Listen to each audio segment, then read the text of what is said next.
Halo, Assalamualaikum warahmatullahi wabarakatuh. Welcome to my channel. My name is Widodo from Department of Mathematics, Gajah Mada University, Yogyakarta, Indonesia. In our lecture of the calculus, we would like to continue our discussion about improper integral. This channel for the first 2 weeks is restricted to the calculus 2, but later on we would like to make a video about the mathematics as is a language of sciences. So in any opportunity, in some opportunity, we would like to describe from the level of senior high school, and university level. We are going to talk about the use of mathematics in science and technology. So by using this idea, later on we would like to make the video by the thematic problem. But right now we would like to continue our discussion about the application of definite integral actually for the improper integral, because the definite integral is defined only on a certain interval, but when the interval is going to infinite and so on, we would like to explain that in the improper integral. Let's start our discussion.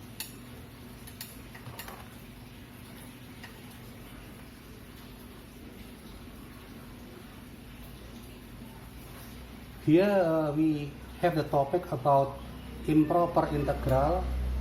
In Indonesian language it is called integral tak wajar. I used the book of Claudia in 2011, chapter 7. Here is the outline of the improper integral. First we want to discuss about the proper integral in the case 1. Case 1 means that the integration interval is unbounded. And second case is that the interval of integration might be not to be unbounded, but the value of the function in the border of the interval or in the middle of the interval, the function become infinite, or the function become unbounded. So hopefully we have time to describe these two cases. Let us go to our first case, the improper integral with the integration interval is unbounded. So this is the type 1 of the improper integral. We call it unbounded interval. As you see, because the definite integral, as we study in almost one semester, it is always to be assumed that the interval is bounded. What about the case like this? For instance, if we have a function a to the power of minus x, the function look like this.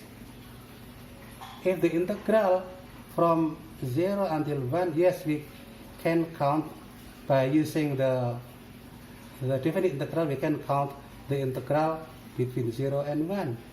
But when the bound of the interval or the integration interval goes from 1 to 2, 3, and so on until infinite, what happens?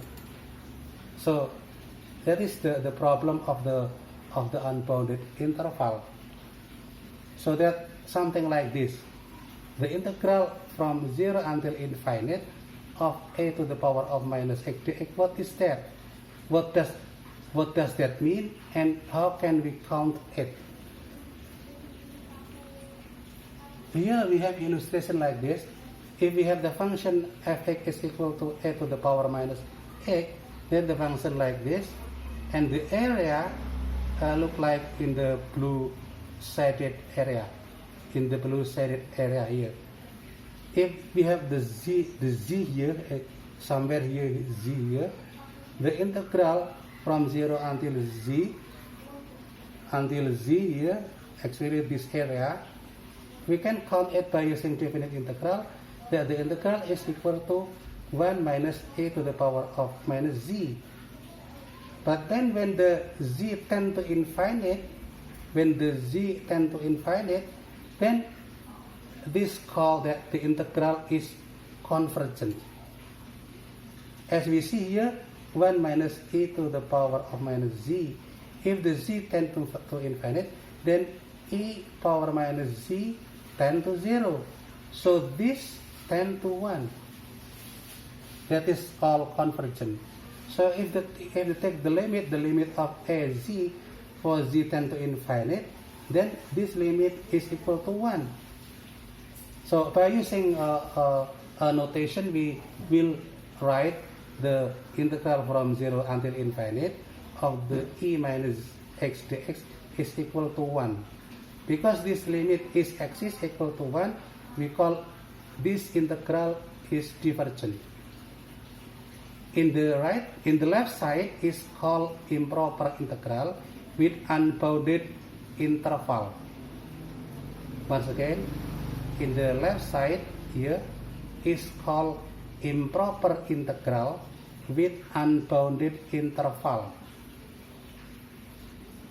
Okay, so by using this illustration, we can say that in this case, the integral of a, I replace the 0 by a as a constant, a certain constant, a to infinite of fx dx. This is also called improper integral with unbounded interval. The definition is equal to the limit of z tend to infinite of the integral a z fx dx. This integral itself is definite integral, but this integral itself is called improper integral. This is one case of the improper integral with unbounded interval. Next, by using the same reason, if in the first case z tend to infinite, the question is, what about if the z tend to minus infinite? Here we have illustration. If we have the function like this, the function itself defined from a until z, but the z tend to the left side until infinite. What about this one? If we have this one, then the definition of the improper integral is just like this.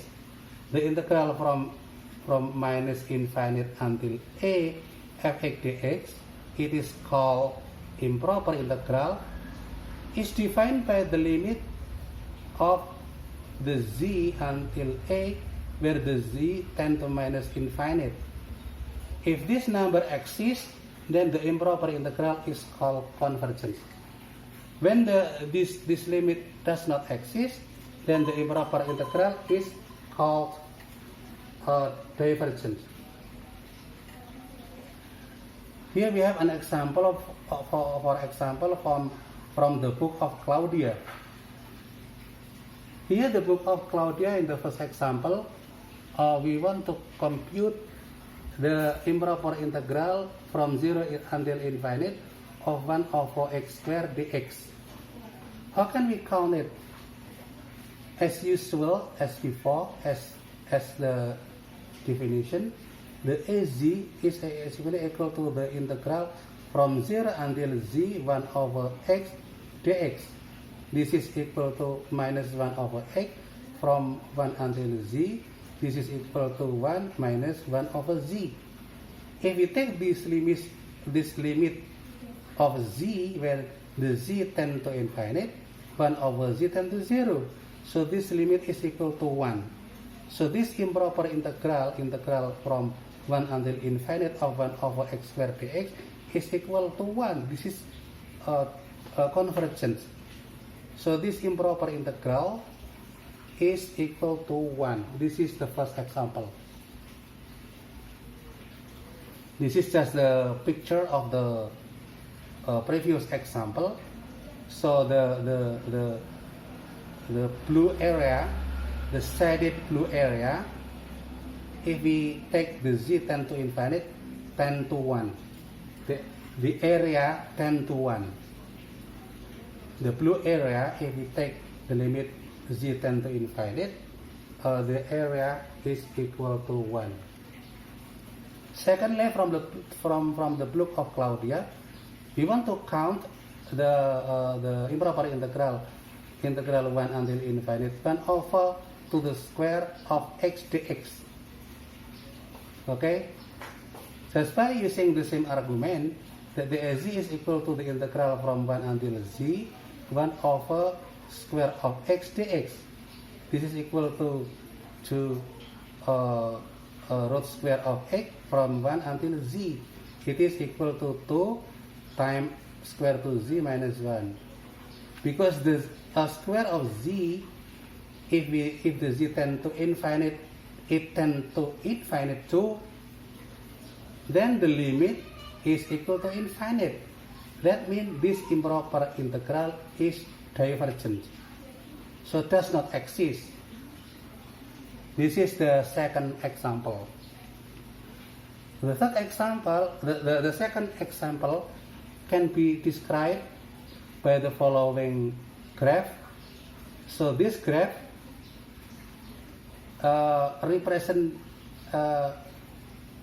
this graph is the bound from above of this area. So the integral is actually the area of the blue one, of the shaded the blue one. Here, if the z tend to infinite, then the area tend to infinite. That means the area tend to infinite. That means the improper integral is divergent. Okay. If we look at on the example 1 and example 2, we see easily that the limit 1 over 2 square 1 over x square x tend to infinite is equal to 0. Limit 1 over root square of x tend to infinite is equal to 0, and so on. We can use something like this in the calculus 1 for the justification of the divergence or convergence of the improper integral. Okay. If we look at on the comparison of the graph, here we have that the solid curve is the curve of 1 over square of x, square root of x, and the dash line is actually the graph of 1 over x square. If you look at on that, you see here the solid one is always greater, always higher than the dash line. And the improper integral of 1 over x square is actually equal to 1. But for the 1 over square root of x tend to infinite. And this is reasonable because the solid one is higher, always higher than the dash curve. The dash curve tend to 0 very quickly, but the solid line tend to 0 very, very lately. Not quick, very, very slowly. This is the illustration. In principle, in our calculus, if we want to evaluate this improper integral, the integral from 1 until infinite of 1 over x to the power of p, the question is, what is the value of p in such a way that this integral is convergent? What is the value of p in such a way that this improper integral is divergent? In fact, we can evaluate by using the same argument as in the previous example, that if the p is greater than 1, then this improper integral is convergent to 1 over p minus 1. That means exists. But if the p between 0 and 1 including to 1, this is equal to infinite. That means divergent. Okay, you can prove that by yourself as an exercise here. that this improper integral can be described by this formula.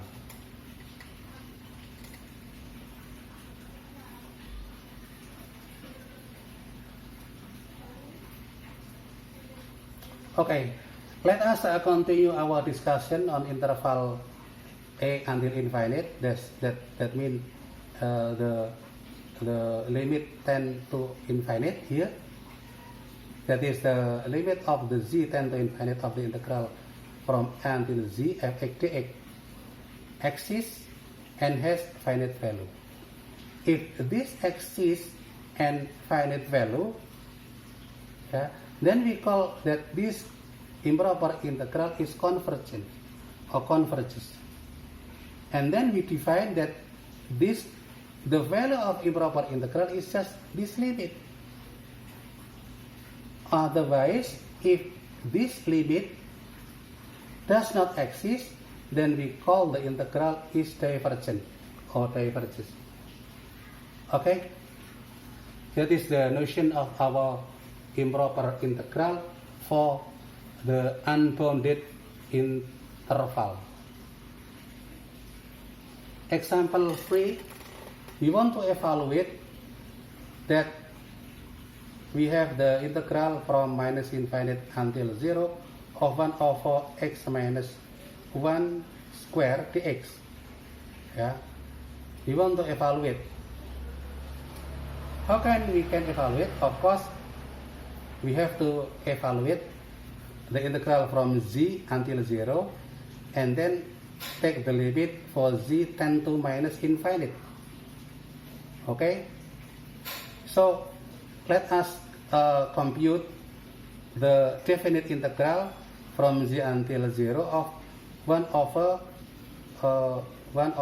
x minus 1 square dx for the z is negative. How can we count it? It's very easy from the definite integral. The integral is actually equal to this one by using definite integral, and it is equal to 1 plus 1 over z minus 1. We see here, if we take the limit the z tend to minus infinite, then 1 over z minus 1 tend to 0. So altogether become tend to 1. So the integral from minus infinite until 0 of 1 over x minus 1 square dx is equal to 1. That means this integral, this improper integral converges. As illustration, because the graph of this function is like this, that means the shaded area, the blue color of this area, actually from z until 0 is equal to 1 plus 1 over z minus 1. But if we take the limit z tend to minus infinite to the left side, then this area is equal to 1. Okay, that's all about the example. Okay, and thirdly, what about the interval of integration is between minus infinite until infinite. So the improper integral is integral from minus infinite until infinite of the fx dx. If we have this one, we have to separate into integral as we see in the property of the integration of the definite integration before. That this integral can be divided in two. That is, in the first part is the integral minus infinite until a, and secondly is the integral between a until infinite. So we count 2 times the first integral and the second integral and then add it. If the first integral is convergent and the second interval is convergent, then these 2 integral is also convergent. But when one of them is divergent, then the improper integral is divergent. Of course. Let me will see the following example. We will see the integral from minus infinite until infinite of the function x power 3 dx. as we see here, the function x power 3 has the positive value when the x is greater than 0, and the negative value when the x is less than 0, so that we separate from minus infinite until 0 and from 0 until minus infinite, and we count these two integral in the following way. The integral from 0 until infinite x power 3 dx is equal to the limit, this is by definition, the limit of z tend to infinite, integral 0 until z x to the power of z. This is actually equal to 1 over 4 limit z power 4 minus 0. Okay, if z tend to infinite, the z power 4 of course tend to infinite. So this is actually divergent. Because this is divergent, that means this is divergent. If this is divergent, then the whole improper integral also divergent. The situation is just like this. From the left side of 0, we have this shaded area, shaded blue area. In the right side also we have the shaded blue area. So altogether the area are infinite. This is an example that the integral of the improper integral of x power 3 dx from minus infinite until infinite is divergent. Okay, that's all.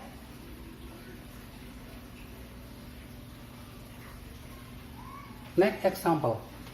In the example number 4 from the book of Claudia, if we have the function fx is equal to 1 over 1 plus x squared, the function look like this.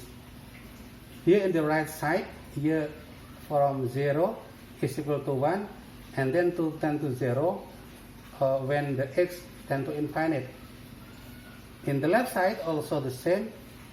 The value tend to 0 when the x tend to minus infinite. What about this improper integral? This improper integral actually represent the whole area of the plane area from minus infinite until infinite below this curve. Once again, this improper integral represents the area below this curve between minus infinite until infinite. Is it convergent or not? We will see. Because this is symmetric, I think we can easily understand that the integral from minus infinite until infinite divided by 2. The first part from a minus infinite until 0, and the second part is 0 from 0 until infinite of this integral. Okay, so we can do the following by using the definite integral. The limit of z tend to infinite of this integral, this is definite integral, is equal to the limit of tan minus 1x or arcus tan x from 0 until z. So this limit is tan minus 1z or arcus tan z and minus arcus tan z, where when tangen min minus 1 0 is equal to 0, and you see here the tan minus 1z when z tend to infinite, that tan minus 1 infinite, it is equal to 5 divided by 2, as we see in calculus 1. So this limit is actually equal to 5 divided by 2. By using the same argument, if we take this limit tend to minus infinite, then by the same argument, it is equal to 5 divided by 2. So altogether, on the right side is equal, the area on the right side is equal to phi divided by 2. In the right side also the same for phi divided by 2. So altogether we can add phi divided by 2 added by or phi divided by 2 plus phi divided by 2 is equal to 5. So the conclusion is that by this improper integral that represent the area below this curve between minus infinite until infinite is equal to phi. I think it is very clear. That is the meaning of the previous example or the example number 4.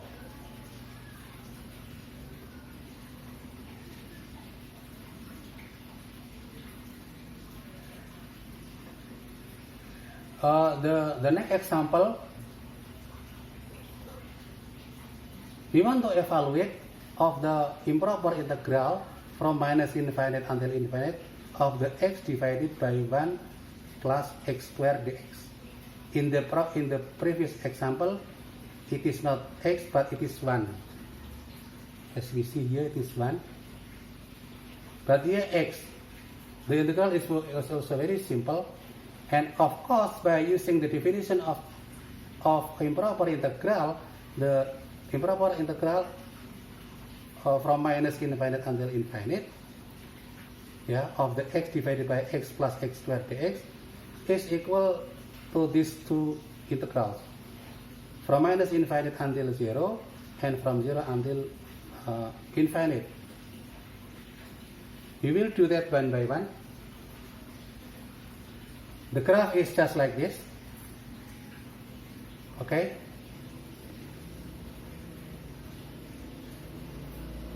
First part, this integral is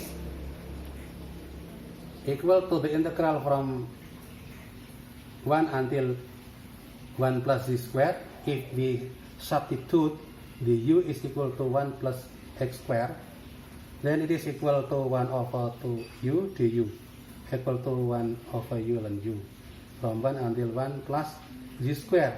Altogether we have 1 over 2 ln 1 plus z squared. We see here the ln 1 plus z squared, because the ln is monotonic function, then the limit of this part of course tend to infinite. So this tend to infinite. This limit tends to infinite. So this is equal to infinite. That means divergent. Okay, so we can conclude that this improper integral is divergent.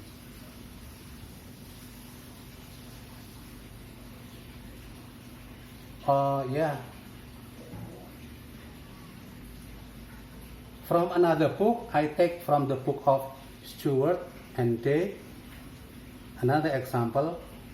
Suppose it is in salicylic acid pharmacokinetic. Pharmacokinetic is a topic in pharmacology that use mathematics. For instance, we use the function, the concentration. I think here the concentration Ct is equal to 11.4 T e to the power of minus T, to be model of the concentration of the salicylic acid in the bloodstream in bahasa Indonesia sistem peredaran darah. Once again, bloodstream in bahasa Indonesia it is sistem peredaran darah. So the curve look like this. Of course, when the t tend to infinite, then the e to the power of minus t tend to 0. So the concentration also tend to 0, with the maximum something like this in this certain area. We want to count what is the whole area, the whole volume. That means the integral from 0 until infinite of the Ct. The integral from 0 until infinite of the Ct dt. What is that? Is it convergent or not?